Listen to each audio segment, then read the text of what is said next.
log y to the base a, right. मग हाच formula मी इथं या ठिकाणी असं लिहू शकतो, हे log ची टर्म अगोदर आणि x ची टर्म नंतर. मग बघा इथलं log y to the base a equals to x, right.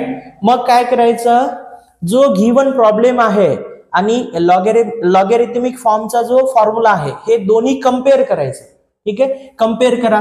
बघा ह्या ठिकाणी a आहे, इथं a ची व्हॅल्यू म्हणजे बेस मध्ये a आहे, ह्या ठिकाणी बेस जो आहे 3 आहे, म्हणजे a ची व्हॅल्यू किती झाली, 3 झाली, राईट. हा y आहे, y ची व्हॅल्यू किती आहे, y ची व्हॅल्यू सुद्धा 3 आहे, राईट. x ची व्हॅल्यू किती आहे, x ची व्हॅल्यू 1.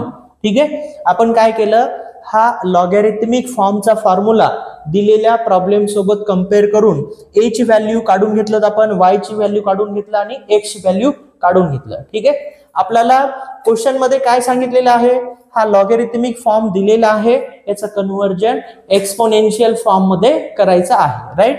मग काय कराल, नाव एक्सपोनेन्शियल फॉर्म काय आहे formula, y equals to a raise to x. ठीक आहे, आता तुम्ही मला सांगा y ची व्हॅल्यू किती आहे, y ची व्हॅल्यू आहे 3. ठीक आहे, 3 इक्वल्स टू a ची व्हॅल्यू किती आहे, a ची व्हॅल्यू आहे 3, राईट. आणि x ची व्हॅल्यू किती आहे, x ची व्हॅल्यू आहे 1. मग मी याला असं लिहू शकतो, 3 raise to 1 equals to 3. This is the exponential form.